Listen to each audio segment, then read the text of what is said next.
The secret is ruthless aggression. That is the bond of friendship that can never be broken. I look like Mark Wahlberg ate Mark Wahlberg. I got some ibuprofen, aspirin. I got Flintstone gummies if you want. Tell me you got that.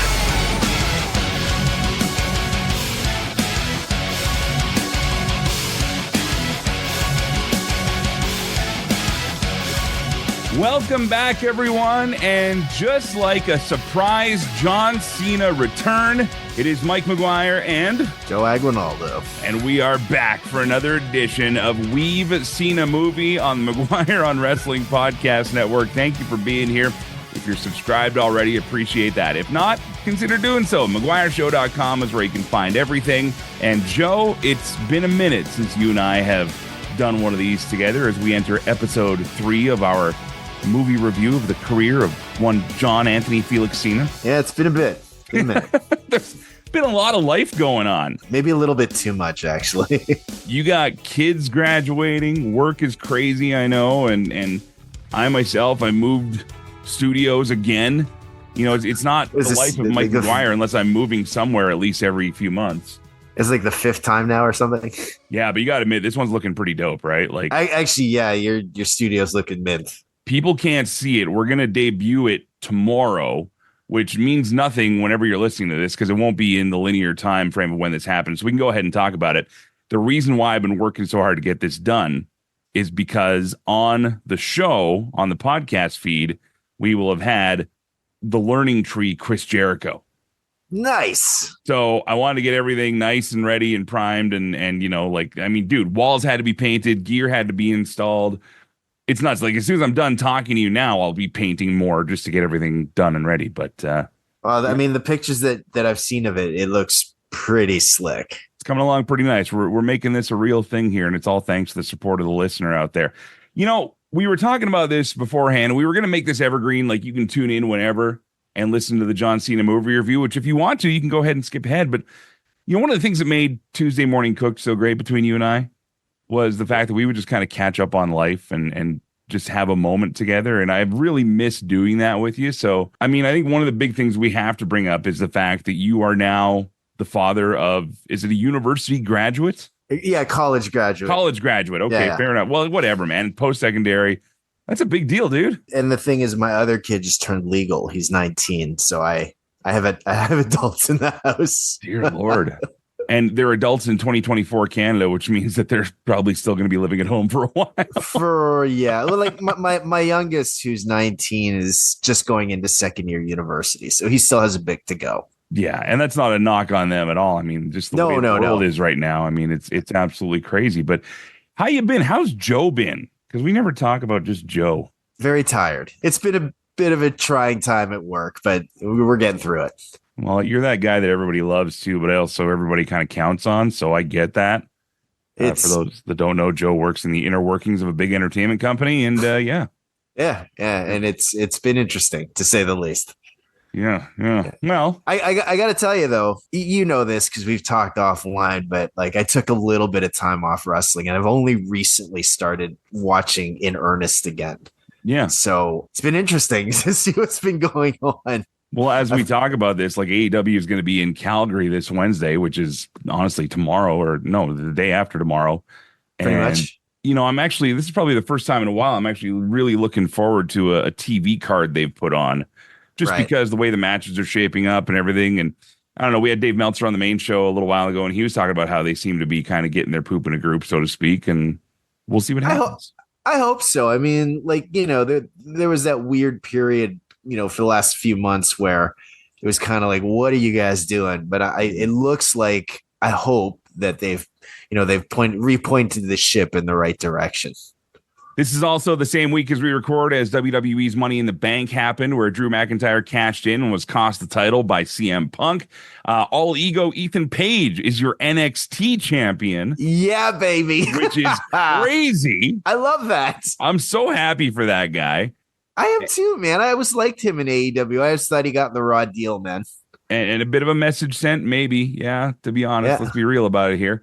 And also, I mean, everything's just firing along great with wrestling right now. It's still, even the worst stuff isn't that bad. You know what I mean?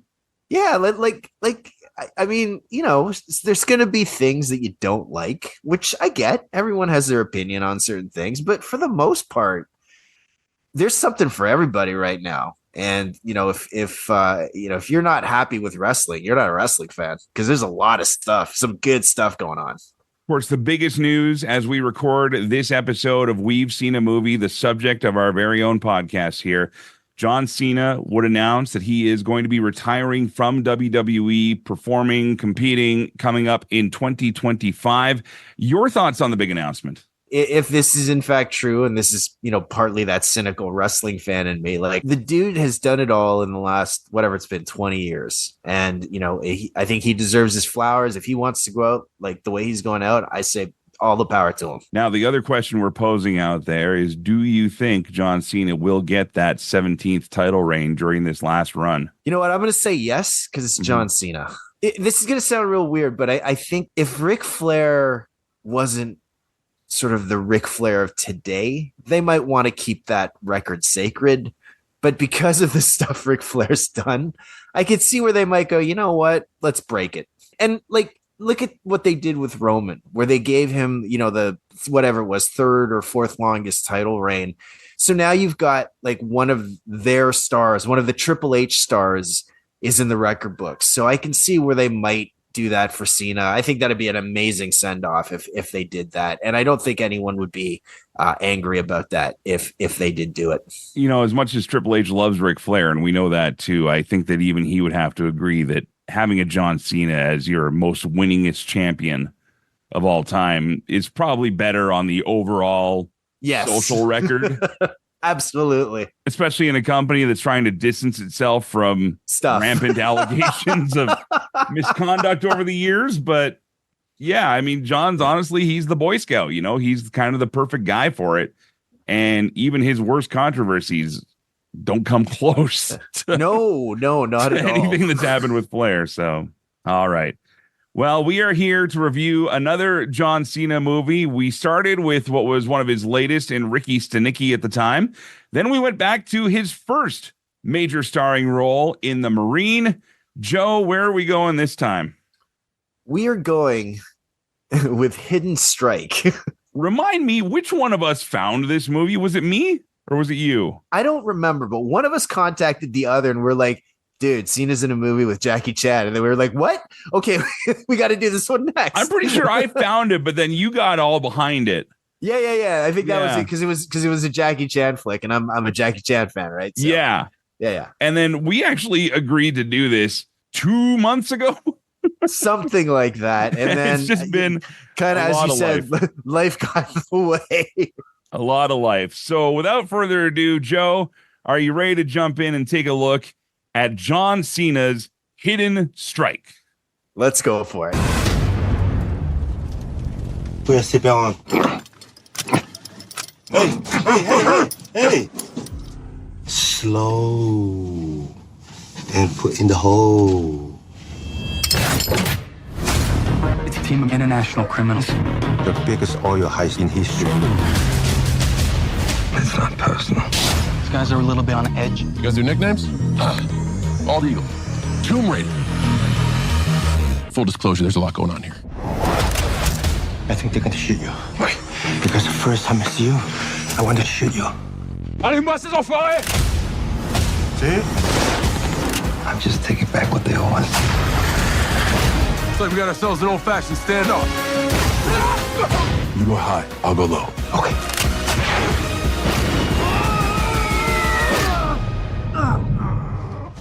I'm okay. You okay? Get off me. Okay. Sorry.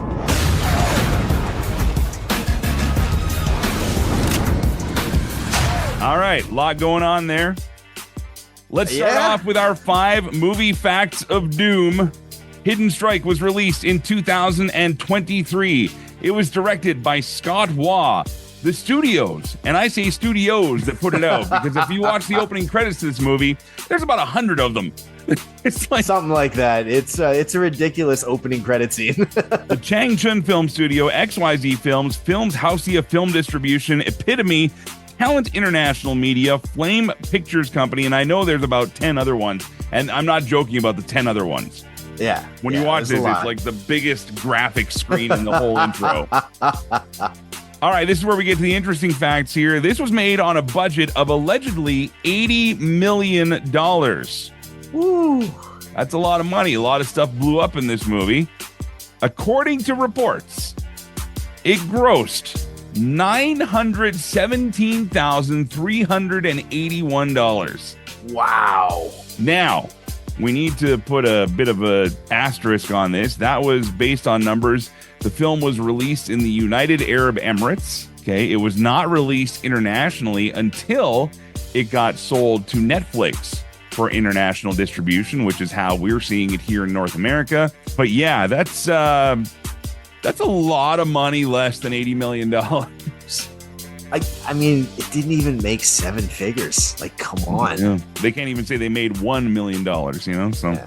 They can't even like do the work budget. Like,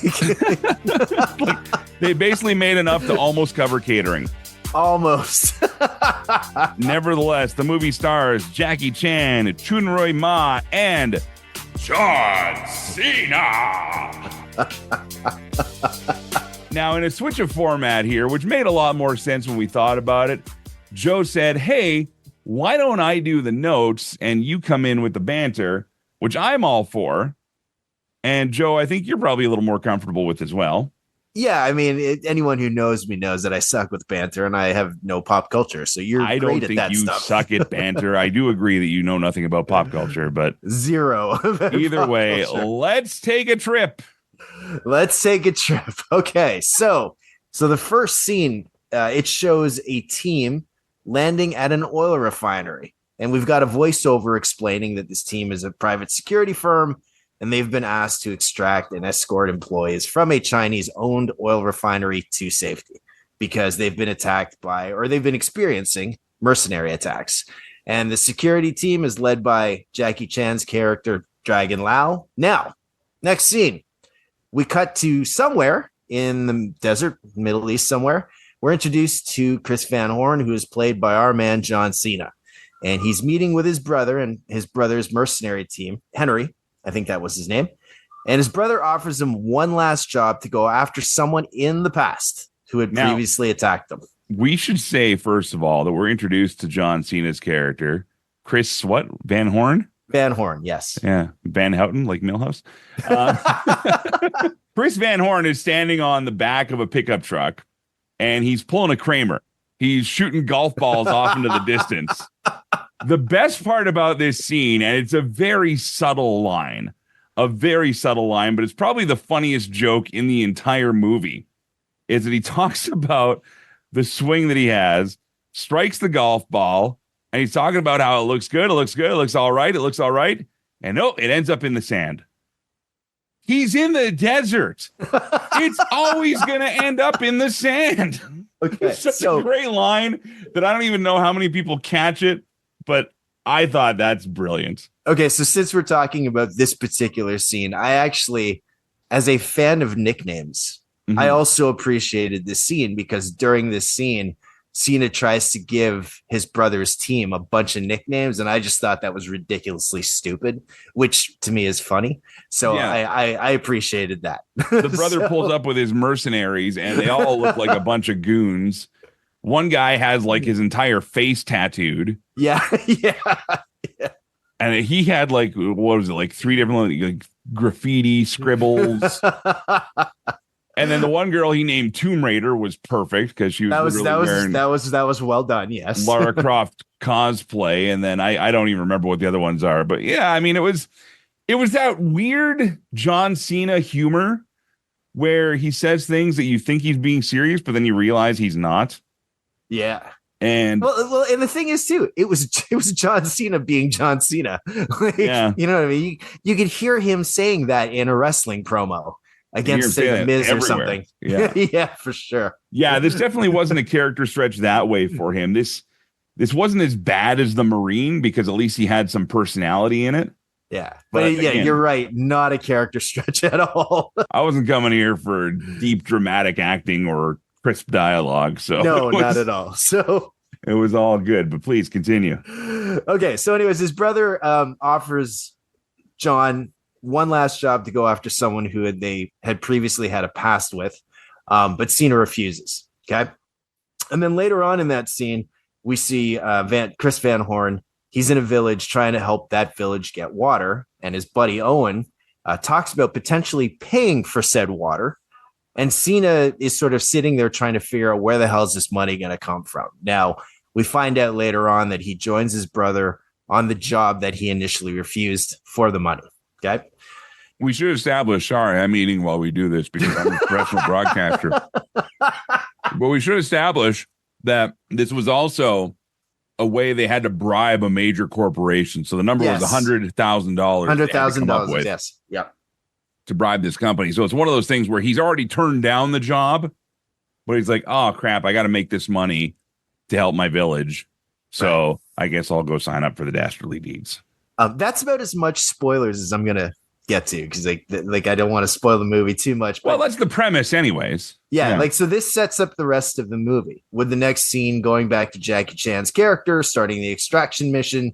We also find out that one of the people being rescued is Dragon Lao, Jackie Chan's daughter, and let's just say she's not entirely happy with him.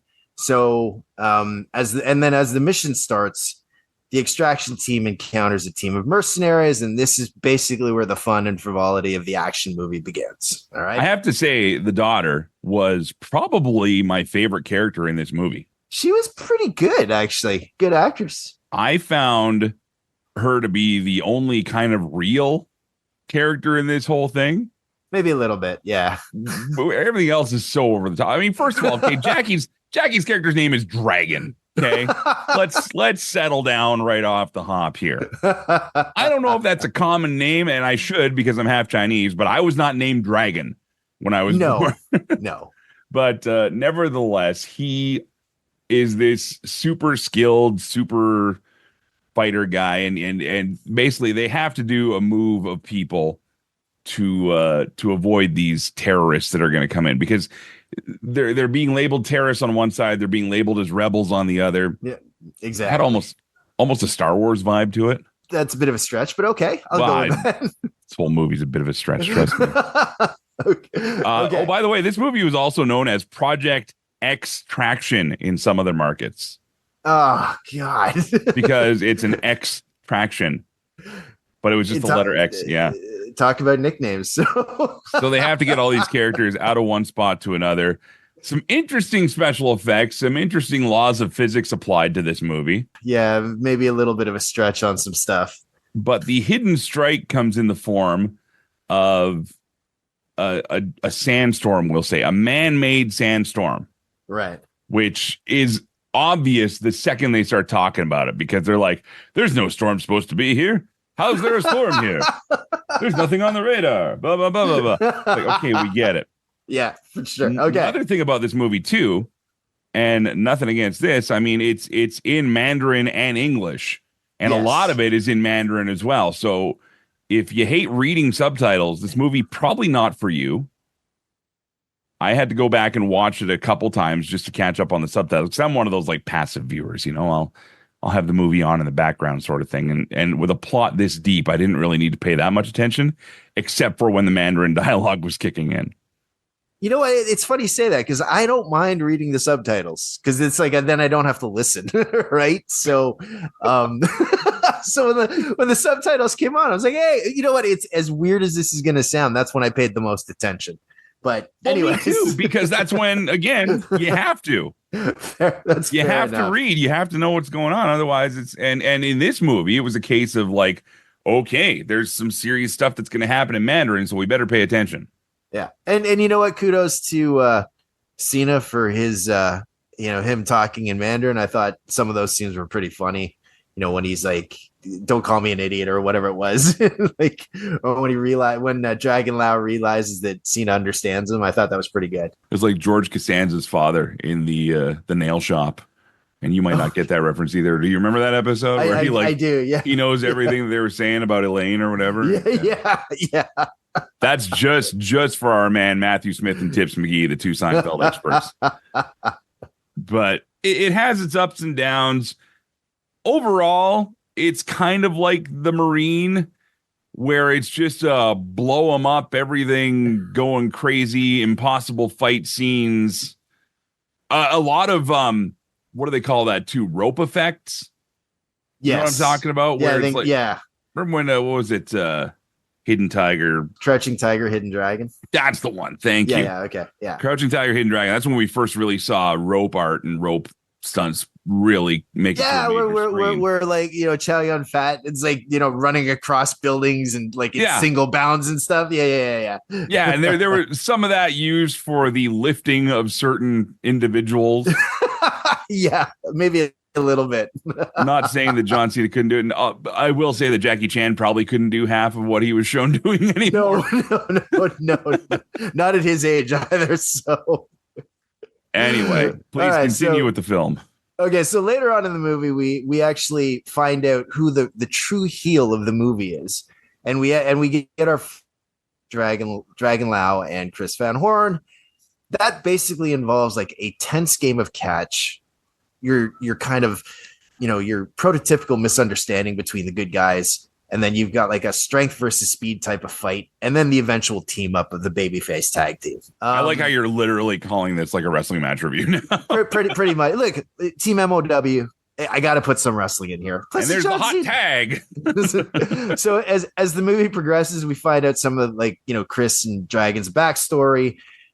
Chris is kind of attracted to Jackie Chan's daughter, which leads to some comedic tension between the two. Kind of, yeah. Kind of. This is where the John Cena I see, who's very humble and gracious at his retirement press conference, is not the John Cena I see on the movie screen.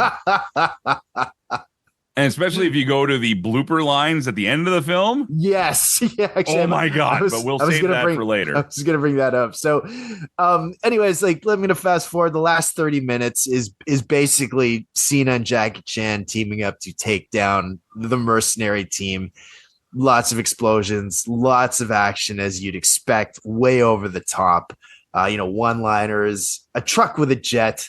And, of course, some really good fight scenes with, both Jackie Chan and Cena representing. Again, I said over the top, so let's just keep that in mind. And to still keep it somewhat wrestling related, okay? Mm-hmm. I was looking for wrestling moves in this movie because, Cena's in the movie, right? Right. So, like, Cena does an airplane spin. He just kind of is modified sleeper hold. But I find it, ironic that Jackie Chan was the one that actually got the really nice headlock takeover. Total standard wrestling move. I had to rewind it too, just to make sure that I didn't miss it. It's a safe move. Tuck the chin, brother. Oh my gosh. Yeah. So overall fun film. And I'll admit to him, I'm somewhat biased because I do like Jackie Chan a lot. I thought the guy who played the lead heel was really good. Even though he didn't get a ton of screen time, I thought John Cena did a pretty good job compared to The Marine, which is the last film we reviewed. You can see how much he's improved. And coming back to your comments about the blooper reel, that's where you really see, well, A, he's not as PG as you think, and B, how well he knows or how well he can improvise lines. I thought that blooper reel was actually pretty funny, to be honest with you. Back in the day for Jackie Chan movies, that blooper reel used to be where you would see how he performed, and by he, stunts. I mean Jackie Chan. Yeah. He would perform and screw up all his stunts. I question how many of his own stunts he's doing anymore at this stage of the game, and that's not a criticism. No. That was always kind of a signature of the Jackie Chan movies, was that he did all his own stunts, and he's not getting any younger, and I get that, but it was interesting to see how many dialogue bloopers were in there. And there's also one scene where they're in the truck with the giant jet engine on the back, which, spoiler alert, that's how they made the giant sandstorms. Which, again, laws of physics or be damned. We'll just put a giant Harrier jet engine on the back of a truck because that makes all the sense in the world. Anyway, back to my point. They're in the truck, and there's a scene where, Chan is almost getting annoyed at Cena for taking all the dialogue. He's like, "You gonna keep going?" So I don't know. Overall impression of this film. Let me have it. I liked it. Again, you got to come into it not expecting high art, high drama. Mhm. But yeah, like I thought it was a fun film. And again, I will admit I am biased towards Jackie Chan, so I will give that a little bit of leeway. But for the most part, I thought it was a good film. And again, like just comparing it to The Marine, it was Cena being Cena, but like better, as opposed to in The Marine, where Cena being Cena and like really stiff. That's fair. I'll give you that. As far as a movie for John to maybe not have to rely on acting chops so much and just be kind of silly and fun. And if you like blow 'em up action and you like the false hope spot, because there are a couple of those. I mean, mostly the false hope spot for me was, are we done yet? Be like, okay, it's over now, right? Oh no, we're still okay. All right. I don't know. I mean, this to me was a perfect example of a movie that was not made for me. And that's not a bad thing. It was fine. I didn't mind it, but it didn't have the depth. The characters were pretty see-through. It all makes sense as far as the story goes, but overall, this is definitely one of those ones where I'm like, I watched it. As someone who grew up watching a lot of action films, and especially like martial arts films, like, Kung Fu Theater on like, Fox 29 when I was 13 years old, like this brought me back to that kind of stuff, even though it's not necessarily a martial arts film. So I had a lot of fun with this one. I did enjoy, there was a fight scene on the bus between a couple of characters. And it was this weird rotating camera thing. Like clearly it was done on a green screen or something. And I don't even know if the fighters were 100% human or maybe some CGI was tossed into this. I did find the cinematography interesting. It was very much like watching a fight scene happen, but you're using the instant replay feature on an NHL video game where you can take the camera and spin it around the characters any way you want. Right. And I thought that was kind of neat to do that all in one shot. If they did it all in one shot, was incredible. But again, like you said, this is a specific genre. I do feel it is that kind of martial arty, high intense action. We're here more for the moves than we are the storyline. Dare I say,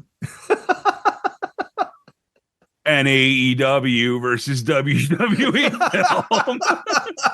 I said it. Darn it. So Hidden Strike is where the wrestle happens. Hidden Strike is where the best fake fighters fight. I don't know. Again, not a bad movie, not the worst movie, but it's definitely one of those check your brain at the door, just sit down and let it fill some time for you. I think we're going to be saying that a lot on this podcast. Oh, man. No, really, we were busy. That's why it took 2 months to come out with another one. No, you know what? I like John Cena. I like the movies. I'm sad he's retiring from wrestling, but I mean, this is his calling now. This is what he's doing, and he is entertaining. Yeah, for sure. Like, again, I have nothing against John Cena on the movie screen. Nevertheless, Joe, it is time for our rating system. How would you rate John Cena and Jackie Chan's Hidden Strike on the grades of see it brand new in theaters, wait for it for a second run in the cheapy theater, find it in the discount DVD bin, or wait for it to show up as part of your regular streaming subscription? Joe, where do you sit with this one? I am in the solid wait for the second run in the cheapy theater. They would probably appreciate that because any dollar they can get to make back that $80 million budget, they will take.